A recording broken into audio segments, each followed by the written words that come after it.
Hi, beautiful people. Welcome back. If you're new, welcome, welcome. My name is Georgia, and we're going to do a recap and review of Love and Marriage Detroit, Season 1, Episode 5, titled Russell Stones Will Break Your Bones.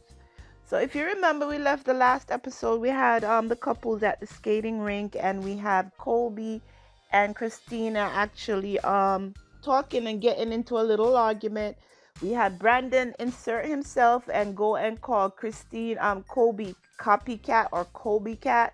So with that, Kolby left, and of course her husband Russell leaves right behind her, and they go outside.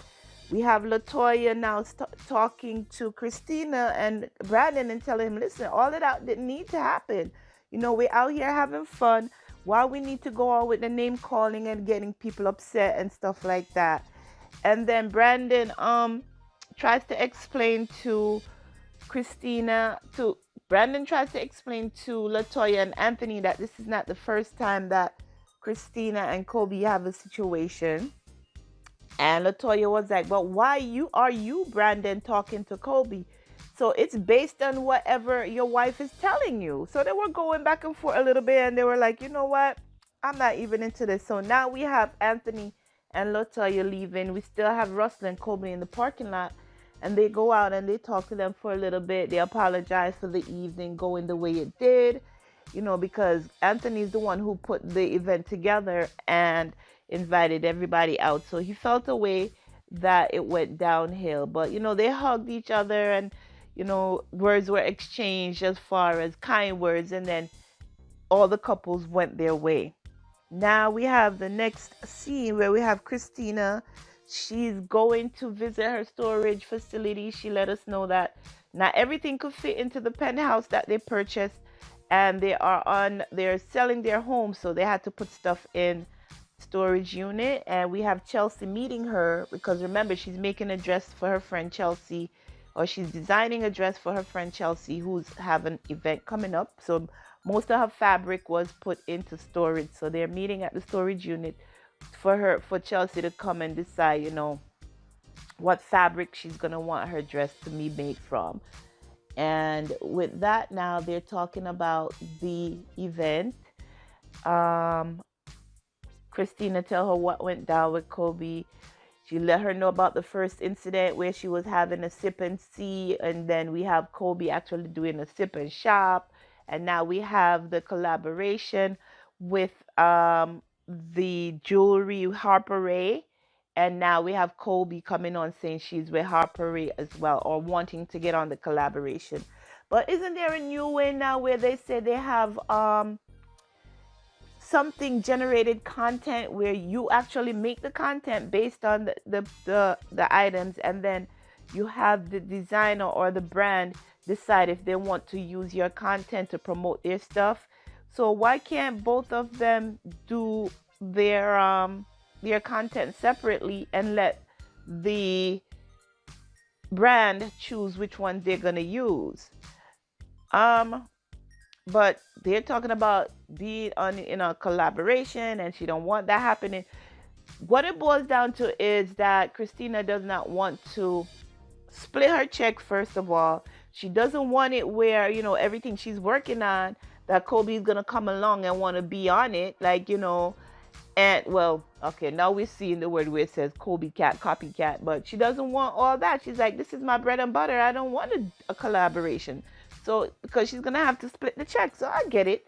So Chelsea listened to her for a little bit, and she's like, but you guys are friends and you've been friends for a long time. She's like, have you talked to her? So Christina's like, no, and I don't think I should be the one to call. And of course, Chelsea's like, well, no, just be the bigger person and give a phone call. And Christina was like, nah, it ain't gonna happen. So that's where we left those two. Now we have Anthony. He's having his first men's meeting. He's having his first men's movement meeting. We see the three fellows show up, and also their friend Bravo and a few other gentlemen. We're in the meeting now. He has his whiteboard, and he's writing on his whiteboard. They go through everything. We see Russell come and he greets everyone. And we see Brandon walking with a shirt with Christina's face all over it. And of course, Russell makes the comment like, we have Christina all over the shirt. So no matter where you're sitting in the room and looking at Brandon, you see Kristina giving you the side eye. So that was that was funny. I tell you, I like Russell. Russell got a sense of humor. He said he sees Kristina giving you the side eye no matter where you're sitting at. So he greets Brandon. He's like, man, we got to talk. So after they decide they got to talk after that. So we get through the meeting now. And at the end of the meeting, or throughout the meeting, we have Anthony giving everybody they're giving them their assignment. One gentleman asked, so exactly what is the march move? What are we marching to? What is the, what's the point of it? Anthony said he wants to meet up with the younger men and show them what it's like to actually, be men and how to go about moving around. Just like the men, I was confused. At the end of it, Brandon is like, I know I didn't go to college, but at the same time, I know I got common sense, and I still don't know what this meeting is about. I'm wondering if anybody else knows what this meeting is about. What's the point? So at the end of the meeting, they still didn't know what they were going to do or what they're supposed to be doing, but all they know is that they're going to have a men's movement. So Anthony, you didn't do a good job in getting the point across to the people in the room, because I don't think anybody got it. By the time you were finished, it should have been concise and everyone should have known what they were walking away from or with. What knowledge did they get? What role are they playing in the men's movement and stuff like that? And when are we actually gonna have our first march? Because he said he wants to reach out to 300 to 500 men, and they're supposed to be marching. So I don't know if that is gonna come to fruition. I know that right after the episode that he was interviewed by Carlos King on his YouTube reality podcast, and I haven't watched it yet, but I'm gonna go over and watch it after this review to find out exactly. Maybe he explained to Carlos what the movement is about, and if he did, I might come back and do another video and tell you about it. If not, I'll do a short video and you could watch it there. But they left not knowing what they're supposed to be doing for this men's movement. Okay, so some of the men left, and we have left in the room now. We have Anthony, Russell, Brandon, and Bravo. They're still in the room because Russell needs to have a conversation with Brandon. So to start off the little group meeting now, we have Anthony tell Brandon, listen, you weren't there because you had to work, but we did go bowling, and this is what went down at bowling with Kristina, Kolby, and Brandon. And Russell was like, I'm going to speak frankly. I hope you guys don't mind if I speak in front of you. Everybody like, fine, no problem. He's like, man, if I wasn't safe, I would have broke every bone in your body for calling my wife a Kolby cat. He said, going forward, keep my wife's name out your mouth. Don't say nothing to her. If you need to talk to her, you need to come through me, and keep her name out your mouth. It wasn't necessary for you to say what you said, and you were wrong for doing that. Of course, Brandon listened. And as we know, Brandon already told Russell that he's a big dude and he's kind of scared of him. Remember when they went to the to Bravo's establishment, the lounge, and that's when Brandon had told Russell, you kind of big and I'm kind of scared of you. So Brandon apologized, and Russell was like, all right, that's all we need, to move forward. And he's like, I'm having a birthday party for my wife, and I'm letting you know right now, you're not invited. I've never seen no shit like that. Russell said, y'all not invited. Then he goes in the confessional, and he said, based on everything that went down at their anniversary party, at Brandon's and Kristina's anniversary party, and what went down at Latoya's wine tasting, he don't want no drama at his wife's 30th. Dirty 30, so therefore you're not invited. So he uninvited Brandon and Kristina from the party. So that's what they look. I'm like, did he really just do that? I'm like, my goodness. So yeah, that was he uninvited them from the party.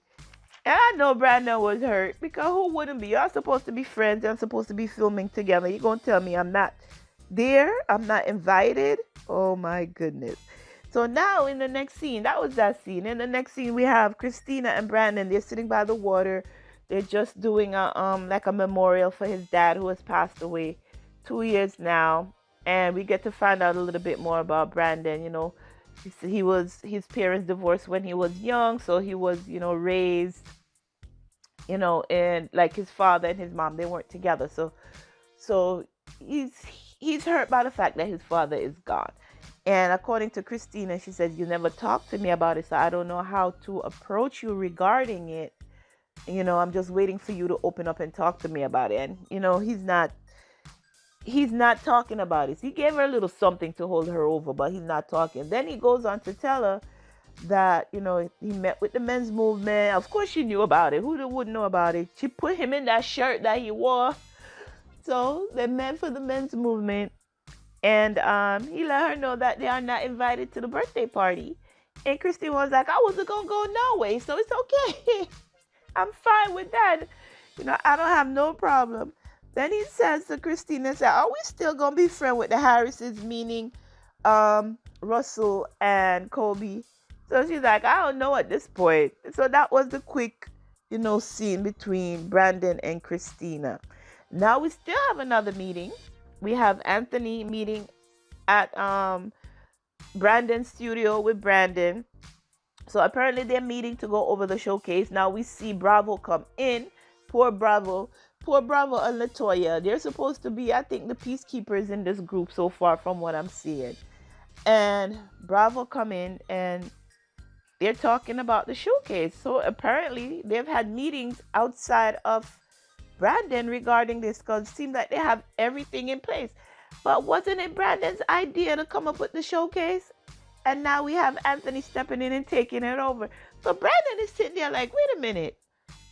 Y'all been meeting outside without me and bringing in other people and not talking to me about it? So he let them talk about it for a little while. And then he was like, nah, this ain't going to be like this. He's like, wait a minute. I feel like I'm not part of this. Why am I feeling like I'm not a part of this? And I'm supposed to be a part of this. So Anthony tells him, like, listen, with all the drama that's going on with you and the other couple, we just felt like, we needed to move forward. Brandon, Bravo was like, I'm kind of feel bad. I should have said something to you about it. Because, of course, Bravo knows that it's Brandon's idea to have the showcase. So he felt kind of away, but he still wants the showcase to go on because it's going to happen in his club. And he wants the business. So, okay, even though he got all that dramatic stuff going on with you guys as couples, we still need to move forward with this, because he probably already ordered his alcohol. He probably making up the flyers already. He already spent stuff. So because he's looking forward to this. They probably set the date and everything. But at the same time, Bravo is feeling kind of bad that Brandon is being iced out. And of course, Brandon feels that way as well. So, all right, we had Anthony leave now, and he left Brandon and Bravo to talk. And that's when Bravo told him, man, I should have said something, and I'm sorry about it. I probably should have said something about, you should have said something. You should let Anthony come over here and take over the whole event. So, all right, he left it there. He left it there for now. And now we're at the 30th birthday party. Supposed to be a surprise party. But Kolby already let us know in the confessional, like, Russell think he's smart. He's going to be having a party and me not knowing about it. Of course I know what's going on. He's telling me to wear a color that's supposed to match the aesthetic of the room. She's like, no, I will not be wearing pastel. I will be standing out. So she had on a beautiful white dress, nice feathered at the bottom, and strapless V-neck. It was a gorgeous dress. And her hair was beautiful too. So she looked really, really pretty for her party. So she's in there. Her friend Chelsea brings her in. Everybody yells surprises. She's like, I hate surprises. That's in her confession. And she's not saying that, to the people in the room. But anyway, I'm going to have a great time. She goes in. She greets everyone. And they're doing their party. And at one point, she gets Latoya off to the side by herself.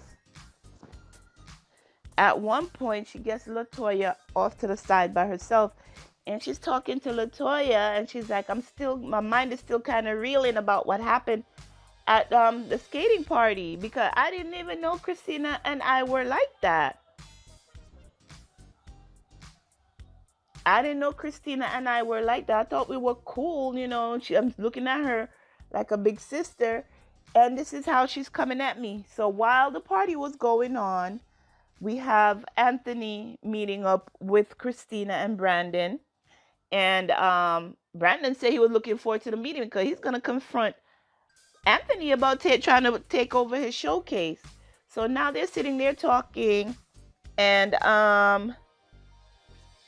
they're saying to each other, you know, we're being painted as dramatic, and I don't think that's the case. That's Kristina talking, and Anthony is like, based on what's going on, you guys are kind of dramatic, and that's not what we want for the group.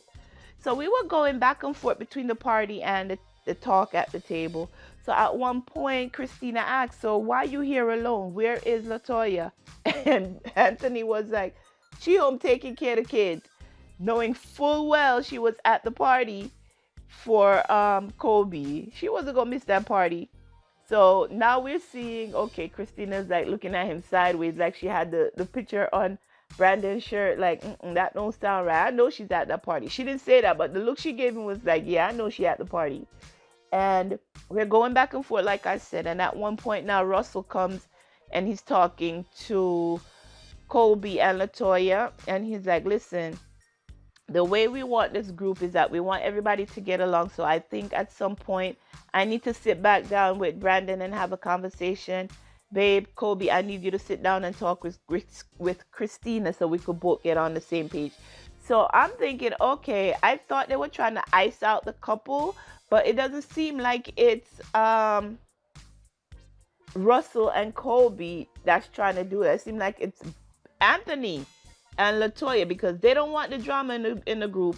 I don't even think LaToya wants to ice them out. I think it's just Anthony. He's like, I don't want all this drama. We want to get and do some positive things. They're not trying to be like the other reality shows where there's always drama. We want to get going on some, and based on the last two, three instances, it seems like Brandon and I'm sorry guys, I'm still getting their names together. It seems like Brandon and Kristina seems to come off to be dramatic. Maybe they're edited that way to come off as that couple, but that's not what they're trying to portray. So now we come back over to Anthony talking to Brandon and Kristina, and he's like, listen, we really want us to be all together as couples, to work together, but it seems like it's not happening, and we need to make sure that going forward that it happens. So he was like, so now we have Brandon saying, you're trying to, take over the showcase. How is it y'all going to have 2.5 meetings without me? And I don't know about it. You're bringing in other people and stuff like that. And Anthony basically came out and told him, listen, guy, we need to get this showcase going. There's monies already invested and stuff. People have been committed. So therefore, we need to get it going, and we can't slow down because you got some personal issue with the other couple. He's like, I'm letting you know, I can't do business with somebody who I see snaking another couple that I'm working with. So that's where the episode ended. And we're going to get to see more of that. So yeah, that was just a quick recap and a review of A Love and Marriage Detroit. I hope these couples could come together and figure it out and move on. We don't want the drama. We just want results. So yes, this is the recap and the review of Love and Marriage Detroit Season 1, Episode 5, titled Russell Stones Will Break Your Bones. So thank you for watching, guys. Make sure that you like this video, subscribe to the channel, share this video if you will, and until next time, be sure to take care of yourselves and your families. Bye-bye.